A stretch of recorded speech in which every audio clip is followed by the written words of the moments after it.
Bora falar de livros com viagem no tempo?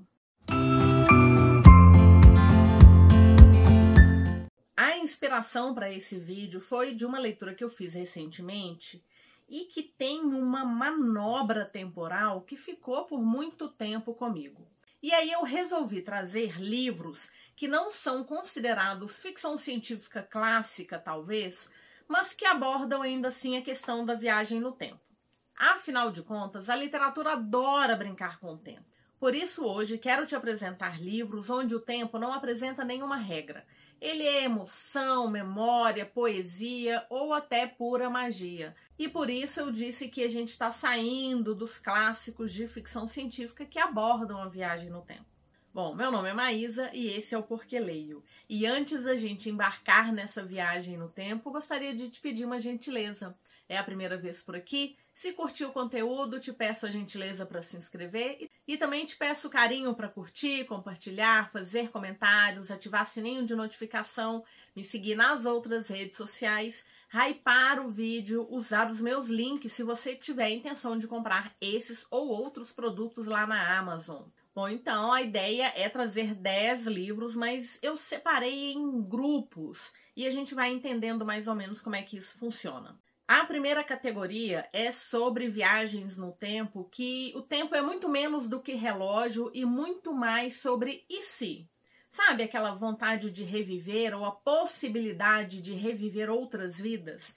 E aí é claro que o primeiro livro que aparece quando a gente pensa nesse sentido, ou pelo menos foi o primeiro livro que me passou assim bem rapidamente, foi Matéria Escura, do Blake Crouch, publicado pela editora Intrínseca. Aqui a gente tem um personagem que vai vivenciar diversas possibilidades da sua vida. Bom, ele tá casado, tá feliz, ele se sente um pouco frustrado em relação à parte acadêmica, principalmente quando ele tá voltando de mais uma premiação de um amigo dele. É porque ele entende que as escolhas que ele fez acabaram tirando um pouco do tempo dele na faculdade, na universidade. E ele não teve tanto tempo para se dedicar às suas pesquisas por conta do casamento. E aí ele começa a pensar, né? E se fosse diferente? E se eu não tivesse casado? E ele vai acabar enveredando ali por um caminho em que ele vai ser confrontado com as diversas possibilidades. Eu gostei bastante, já li os outros livros do Blake Crouch que foram publicados no Brasil. Na verdade, está faltando só o Upgrade. E eu realmente prefiro Recursão, pelo menos dos livros que eu li. Foi Matéria Escura, Recursão e o livro de contos dele. Mas Matéria Escura tem essa pegada, né, da gente voltar e reviver e, eventualmente, perceber que a melhor escolha é aquela que a gente fez. Então, em relação a esse e se, essa é a primeira indicação que eu tenho. A outra indicação é uma indicação polêmica, afinal de contas ela já rendeu aí algumas discussões sobre que livro é esse, que história ruim é essa, mas que sinceramente funcionou para mim. Eu entendo que não é dos melhores livros, mas dependendo do momento que a gente lê, aquela história cai melhor. E eu tô falando da Biblioteca da Meia-Noite, do Matt Haig. Aqui a gente tem também uma protagonista que tá vivenciando um momento muito ruim na vida. E ela acaba tomando uma atitude bem drástica, ela vai tentar acabar com a própria vida.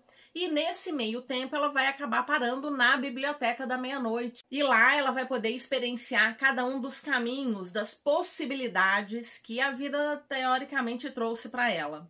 Então, eu sei que ele começou aí com essa grande leva de livros de cura. Claro que é muito anterior a isso, mas eu acho que ficou muito forte a partir de A Biblioteca da Meia-Noite.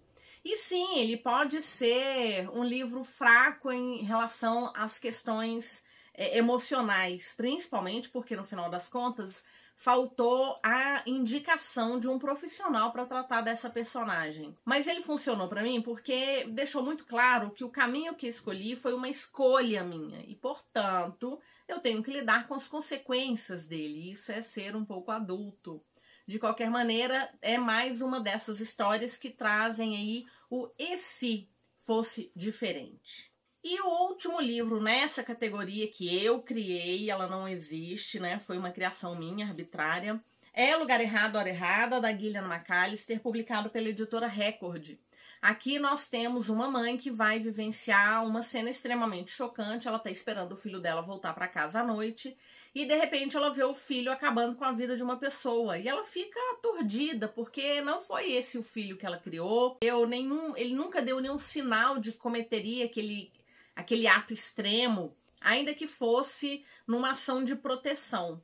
Mas ele vai acabar sendo preso, ela vai para a delegacia e no dia seguinte ela vai começar a revisitar momentos anteriores àquela cena. E eu acho que o e se cabe aqui porque ela vai vivendo tantos caminhos anteriores que acabaram culminando para aquele ponto, e ela vai tentando consertar esses caminhos. E ela vai vendo que às vezes uma coisa que ela muda lá atrás pode dar uma situação até muito pior para o próprio filho, para a própria família. Bom, e o fato é que ela vai acabar descobrindo o motivo, a motivação que fez o filho dela ter esse ato, e que vai ser, de certa maneira, até muito pior do que o próprio ato em si. Mas ele traz, sim, essa possibilidade de escolhas de caminho a partir do momento que ela começa a interferir em algumas coisas que estão acontecendo no passado. Eu adorei, um thriller, assim, bem angustiante, porque é essa mãe tentando resolver essa situação do filho. Adorei, recomendo.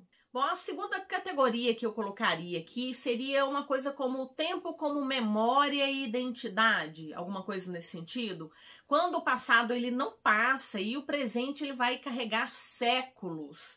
E claro que o grande livro que a gente vai se lembrar quando fala dessa situação, né, da gente carregar esse passado continuamente, vai ser A Vida Invisível de Ed La Rue, da Victoria Schwab, publicado pela Galera Record. Nossa protagonista faz uma escolha e a partir dessa escolha ela vai caminhar por séculos, mas carregando a grande maldição de nunca ser, de não permanecer.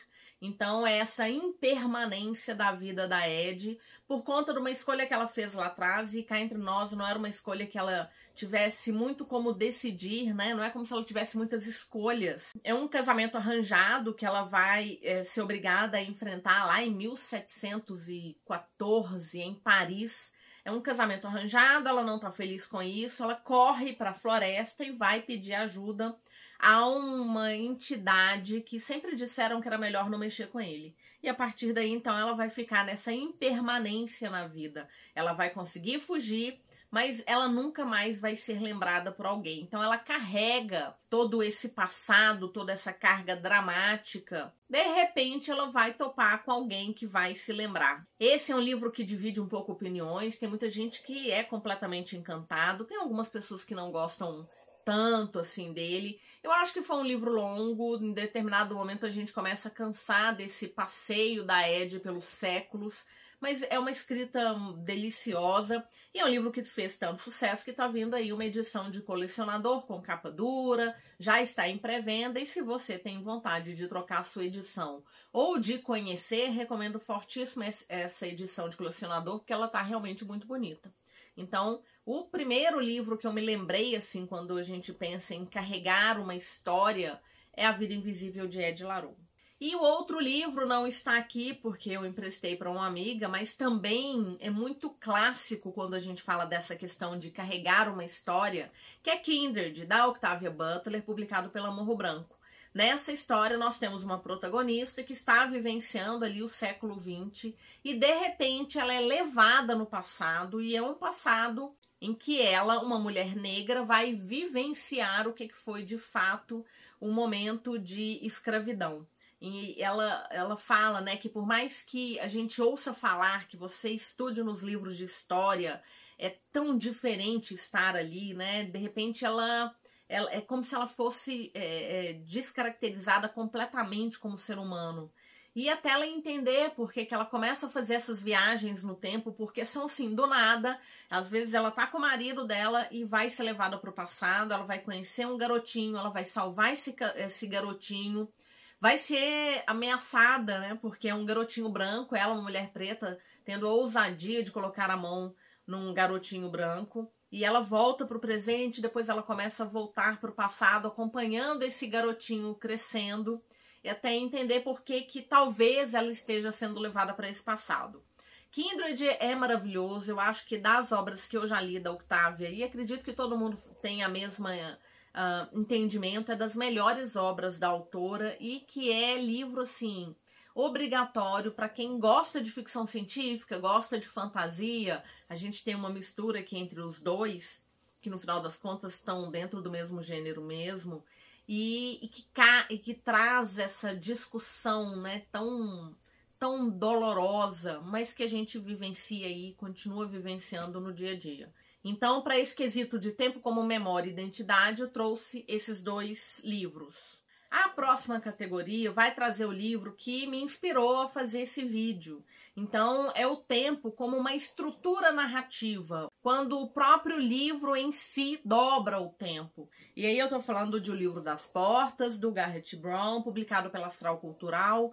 Aqui a gente tem uma protagonista que tá vivendo uma vida tranquila em Nova York, até que ela vai se deparar com uma caderneta que é dada a ela por um cliente. Ela trabalha numa livraria e ela vai descobrir que esse livro permite que ela viaje entre portas. E ela vai perceber que esse livro também vai abrir outras portas, não só de espaço, mas de tempo. E aí a gente tem essa dobra no espaço-tempo, essa história que vai se dobrar nela mesma. Gente, que livro incrível. Eu já falei que eu dei 4,5 porque teve um momento ali em que ele subverteu uma regra que a própria história se impôs. Mas fora isso, é uma história incrível. É daquelas assim de recomendar por muito tempo, da gente parar, pensar, refletir como é que o autor fez essa torção tão grande na história. Eu adorei, então fica aí O Tempo como estrutura narrativa, o livro que me inspirou a pensar em outras histórias que subvertessem o tempo de alguma maneira. Bom, um outro livro que também tem essa mistura temporal é Assim que se Perde a Guerra do Tempo, de Amal El-Mohtar e de Max Gladstone, publicado pela Suma. Li esse livro há um tempo. Eu lembro que à época eu já comentava assim, para mim ele é um livro muito mais sobre o romance entre essas duas protagonistas, então não vai esperando um livro de ficção científica e nem vai esperando que você vai ter explicação do que está acontecendo nessa história. São duas protagonistas que vão se encontrar entre idas e vindas no tempo. Elas estão em lados opostos de uma guerra que se perde no tempo. Então, elas vão se encontrar e reencontrar em diversos momentos. E começam a trocar cartas entre si. Então, as cartas são muito lindas. Mas assim, que guerra é essa? Onde que essa guerra começou? Por que que ela começou? Para onde é que ela vai? Ela não vai te dar essas respostas. É mesmo essa estranheza, porque a gente inclusive nem sabe muito bem quem são. Se elas são pessoas, se são humanas, se são robôs, se são androides, se são sei lá o quê. Nem isso fica muito certo pra gente. Mas é uma delícia assistir aos encontros da Red e da Blue. Então é Assim que se Perde a Guerra do Tempo, vai trazer essa dobra em si mesma da história e eu adorei. E aqui outro livro que também divide opiniões. Bom, livros sempre vão dividir opiniões, mas esse aqui talvez mais incisivamente. Eu gostei, mas eu sei que muita gente não curtiu tanto assim, porque ele tem problemas, né? Alguns deles muito fáceis da gente pegar, mas eu simplesmente me deixei levar pela história. O Ministério do Tempo, da Kaliane Bradley, publicado pela editora Rocco. Aqui a gente tem viagens no tempo, porque na Inglaterra criou-se o Ministério do Tempo e eles têm uma tecnologia que permite trazer algumas pessoas do passado para o presente. E aí essas pessoas são entregues a tutores que vão ensiná-las a viver no tempo presente. Mas nesse meio tempo a gente começa a descobrir mistérios, um certo thriller e, claro, também tem um romance. E o final é tão agridoce. Nossa, daqueles finais assim que faz a gente ansiar por mais histórias nesse mundo. Eu sei que tem problemas, mas eu curti.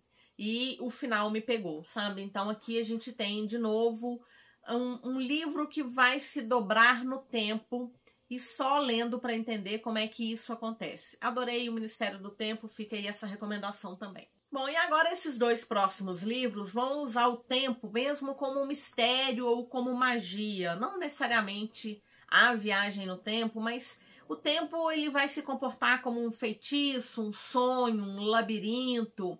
E, inclusive, poderia colocar outro livro que rapidamente eu pensei nele aqui, mas que eu ainda não li. Tô falando de Piranesi. Eu acho que ele caberia aqui sim, mas eu preciso ler primeiro. Bom, um romance, 7 anos entre nós, da Ashley Poston, publicado pela editora Arqueiro. Nessa história, nós temos um apartamento que funciona como um buraco de minhoca.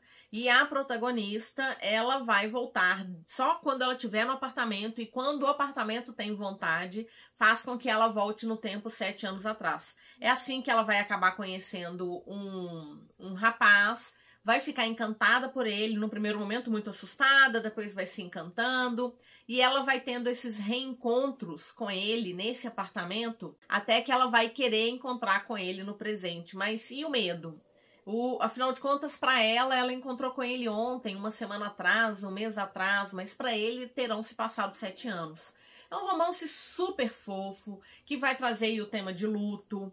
A protagonista perdeu a tia dela há 6 meses, vive um luto profundo, porque era uma tia incrível, uma mulher incrível, uma mulher que vivia intensamente, de repente ela fica só, mas ela vai encontrar essa magia que o apartamento vai fazer para consertar algumas coisas que aconteceram, talvez, é a sensação que eu tive. E o último livro, ele não tem uma viagem no tempo propriamente dito, mas para mim é um lugar que é como se ele tivesse suspenso no tempo, à parte, longe das confusões e... Bom, estou falando de A Casa no Mar Cerúleo, do T.J. Klune, publicado pela Morro Branco. Nós vamos encontrar aqui um tutor e um grupo de órfãos extremamente peculiares que vão ser visitados por uma pessoa que está querendo ver se está tudo bem ali. Eles estão numa ilha, essas crianças são completamente peculiares, são a coisa mais fofa.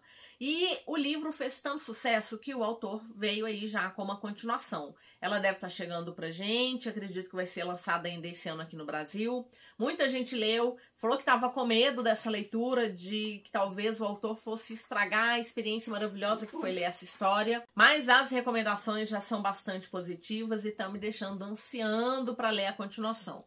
Então, mais uma vez, aqui a gente não tem uma viagem no tempo propriamente dito, mas para mim, essa ilha tá meio que suspensa no tempo. Então, última recomendação do dia. Bom, então foram essas as indicações. E, para mim, são livros que mostram que o tempo não é só o que se passa no relógio. Às vezes ele para, às vezes ele avança, às vezes ele se repete. No final das contas, um bom livro é aquele que faz a gente sentir que viveu 1000 vidas de fato. Espero que você tenha curtido. Lembrando que eu vou deixar o link de compra para todos esses livros aqui na caixa de descrição. Usando o meu link você vai me ajudar bastante. E te peço a gentileza, se você tiver tempo e interesse, ficar atento à playlist que eu deixo ao final do vídeo. Eu tô precisando muito de conseguir tempo de visualização no último ano. Então eu sempre deixo uma indicação de um vídeo relacionado ao conteúdo e de uma playlist. Se você deixar ela rodando aí, assistir os meus vídeos antigos, vai me ajudar bastante. Muito obrigada se assistiu até aqui, te desejo ótimas leituras e nos vemos no próximo vídeo. Até mais!